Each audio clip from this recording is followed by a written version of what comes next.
4:29 श्री राग महल्ला पहला कार चौथा।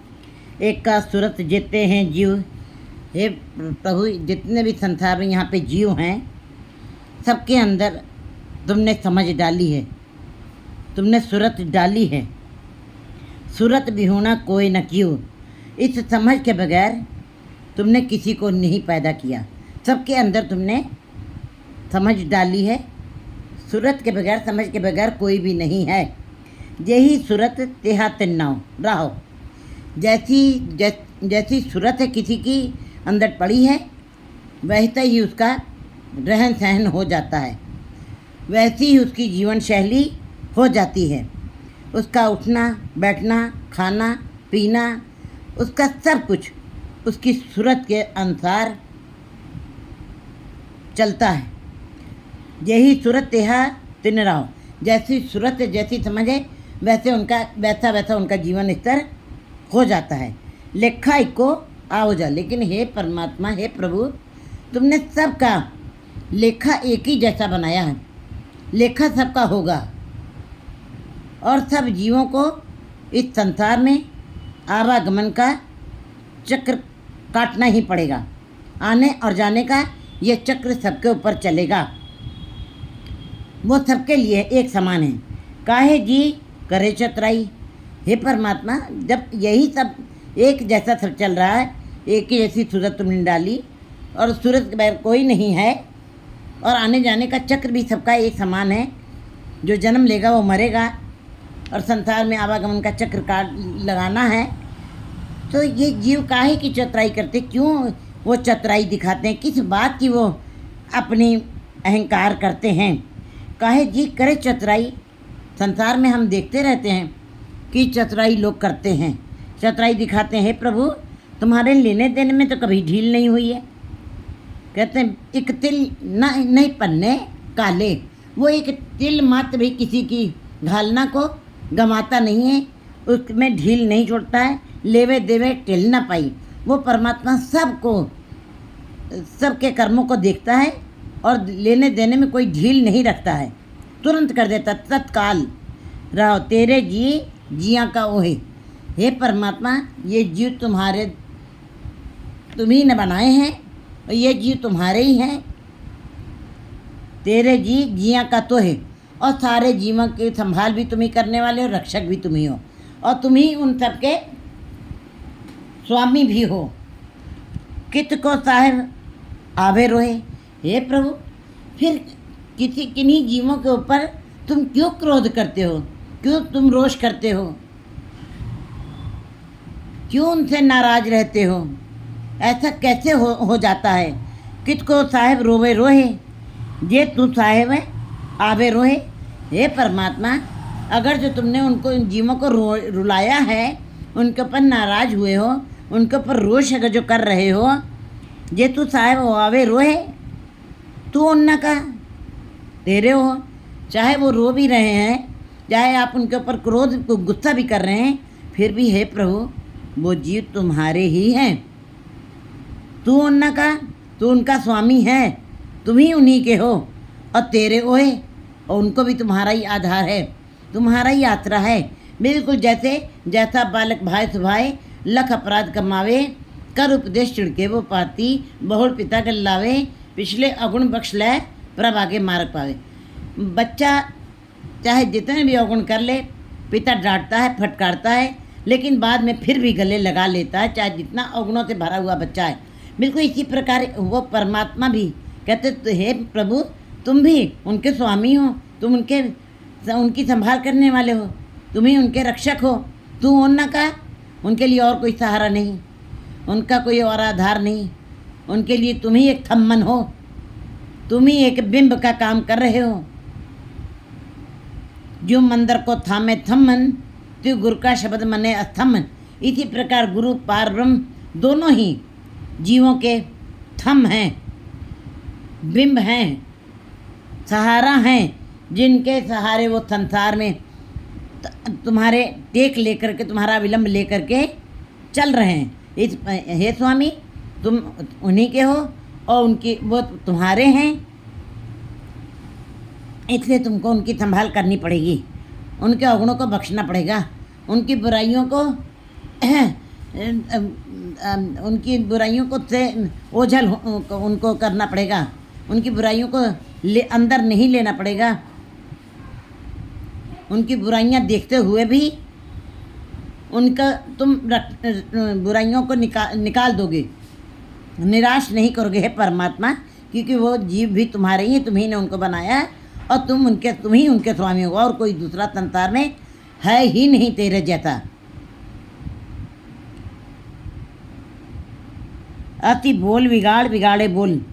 हम लोग अपने मुंह से वाद विवाद करते हैं, तर्क कुतर्क करते हैं और अपने मुंह से अच्छी भाषा नहीं बोलते हैं और अपने बोलों को बिगाड़ लेते हैं, अपशब्द बोल देते हैं, क्योंकि हम अज्ञानी हैं, हमारे अंदर कोई समझ नहीं है। तो नदरी अंदर तोले तोल, हे परमात्मा, फिर भी तू अपनी कृपा की नज़र से, तू अपनी अनोखी कृपा की अनोखी नज़र से तू उनके अंदर को तौल लेता, उनकी सच्चाई को तू तौल लेता है। कौन जीव कितने पानी में है, ये तुम कितने अंदर सबको वेख नदरी हेठ चलाइंदा। तुमने तो पैर के अंगूठे के नीचे सारी सृष्टि को रख करके उनकी अच्छाई और बुराई को तुमने देख लिया है। तू नदरी अंदर तोले तोल, तुम अपनी अनोखी नज़र से, अनोखी दृष्टि से अंदर की सच्चाई, जीवों की अंदर की सच्चाइयों को तोल लेते हो। क्यों तुम अतुल हो, तुम जीवों की सारी विचार सच्चाई को तोल देते हो। जय करनी तय पूरी मत। जो जीव शुभ कर्म करते हैं, कर्मी कर्मी हो विचार, क्योंकि इन जीवों का कर्मों का एक एक श्वास का विचार होगा। वो चित्रगुप्त है। अब एक स्थूल, एक प्रकट चित्र है जो हमारा शरीर है, जो हमको बाहर से दिखाई देता है कि हमारे हाथ पैर नाक कान क्या कर रहे हैं, ये हमारी इंद्रियां क्या कर रही हैं। एक गुप्त चित्र गुप्त है, जो बाहर की बातें जब हम बोलते हैं वो सबको समझ में आती है कि हाँ जीव क्या बोल रहा है, अच्छा बोल रहा है, ये बुरा बोला है, किसी की निंदा कर रहा है कि उस्तत कर रहा है। बाहर के बोलने से तो ये प्रतीत होता है, लेकिन अगर जो बाहर से हम अच्छा नहीं बोलते हैं तो हम अपराधी होते हैं।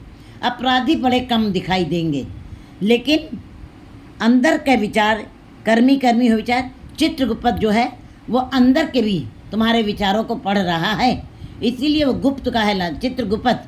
वो तुम्हारे अंदर के छिपे हुए चित्रों को भी प्रकट कर देता है और अंदर की छुपी हुई बातों को, अच्छे बुरे विचारों को भी वो निगेटिव बना के रख लेता है। और तुम्हारे कर्मों का विचार हो रहा है, ये तुम कभी ना सोचना कि हम चाहे अच्छा करें चाहे बुरा करें, चाहे जितने बुरे कर्म करते हैं कोई नहीं देख रहा है। कहते नहीं, हट पट्टन बिज मंदर पन्ने, कर चोरी करावे, अग्गो देखे पिछो देखे तिस्ते कहा छुपावे। तुम चोरी करने जा रहे हो, आगे देखते हो पुलिस वाला तो नहीं देख रहा है, पीछे देखते हो मालिक तो नहीं देख रहा है, लेकिन उस परमात्मा से कहाँ से तुम छुपा सकते हो। वो तो तुम्हारे अंदर की जानने वाला है, जिसने तुमको इस मंजिल तक पहुँचाया। इसलिए कहते तुम उससे नहीं छुपा सकते हो। गुरु जी बता रहे हैं वाणी में, तुम नजरी अंदर तोले तोल, तुम अपनी नज़र के अंदर, अनोखी नज़र के अंदर से तुम सब जीवों की सच्चाई को तौल देते हो, सच्चाई से तौल देते हो कर्मों को। वो जय करनी तय पूरी मत। जो जीव अच्छे कर्म करते हैं, जो जीव अच्छे विचारों को व्यक्त करते हैं, शुभ कर्मों के साथ अपने जीवन बिताते हैं, उनकी मत ही पूरी है और परमात्मा पूरा है। उनकी ऐसे जीवों की मत पूरी हो जाती है। इसका भाव यह है, ऐसे ही जीव परमात्मा के साथ मिलाप करने में समर्थ होते हैं। करनी बाजो कट्टे कट, और जिनकी करनी अच्छी नहीं, जिनके कर्म अच्छे नहीं, कर्मी कर्मी हो विचार, कर्मों का विचार हो रहा है। इसलिए हे जीव, बड़े सावधान हो करके तुम कौन सा काम करने जा रहे हो, तुमको अपने आप विचार करना पड़ेगा। अगर जो सारे कर्म तुम्हारे अशुद्ध ही हैं, करनी बाजो, करनी अच्छी नहीं है, कहते जो अगर करनी अच्छी नहीं है, ऊंचे कुल में जन्म, करनी नीच जो होए। यानी अगर जो ऊंचे कुल में तुमने जन्म भी ले लिया और करनी अगर जो तुम्हारी अच्छी नहीं है, तुम्हारे कर्म अच्छे नहीं हैं, तुम अच्छे कार्य नहीं कर रहे हो, तो बाजो कटोकट अच्छे कर्मों के बगैर तुम्हारा जीवन सदा हानि में ही चला जाएगा, सदा ही घटता जाएगा, सदा ही तुमको नुकसान होगा। ये मनुष्य जीवन में तुम कुछ लाहा खट के नहीं ले जा सकते, फिर सारा जीवन तुम्हारा व्यर्थ चला जाएगा और गिरता हुआ स्तर तुम्हारा जीवन का ग्राफ भी नीचे ही चलता चला जाएगा। संसार में ही तुम ठोकरें खाते रह जाओगे, भटकते रह जाओगे, अपनी मंजिल को नहीं छू सकोगे। प्रणवत नानक ज्ञानी कैसा होए। गुरु जी बेनती करते हैं, बेनती करते हुए कहते हैं, हे परमात्मा, तुम्हारा ज्ञानी, तुम्हारा बनाया हुआ जीव ज्ञानी कैसा होना चाहिए। जीव ही ज्ञानवान हो जाते हैं, उनको ज्ञानी कहा जाता है, उनको ज्ञानी कहा जाता है।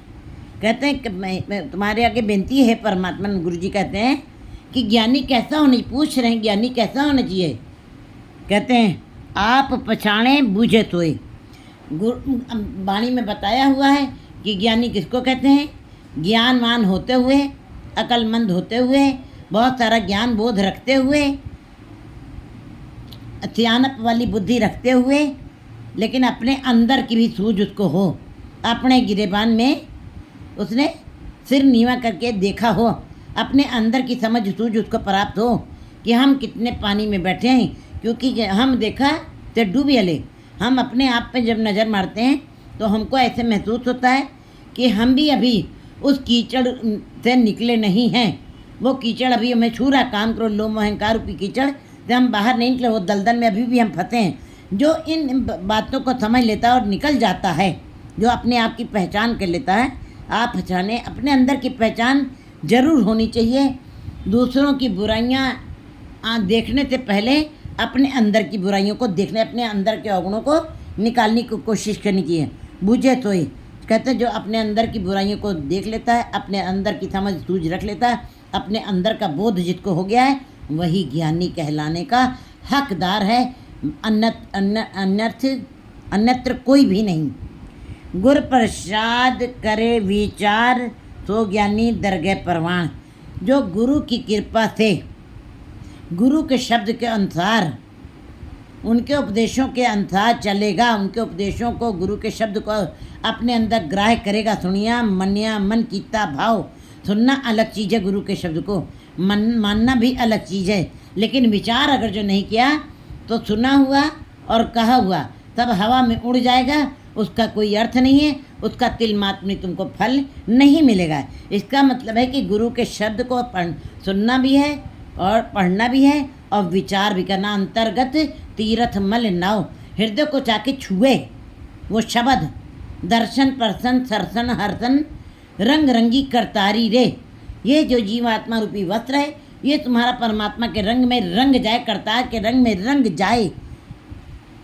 जब गुरु के शब्द के साथ कोई जीव अपने को जोड़ लेता है और फिर शब्द की कमाई करते हुए उसका विचार भी करता है, अपने जीवन को वैसा बना लेता है, अपना उसका जीवन भी गवाही दे कि गुरु के उपदेशानुसार चल रहा है। संसार के लोग ये भी कहें कि हाँ यह ज्ञानी हो गया है, ये गुरु के शब्द के, गुरु की शिक्षा के अनुसार चल रहा है, तब ऐसे व्यक्ति को सो ज्ञानी दरगाह परवान। ऐसे ज्ञानी जीव परमात्मा की दरगाह में परवान हो जाते हैं, स्वीकार हो जाते हैं, परमात्मा उनको अपनी दरगाह में स्थान देता है।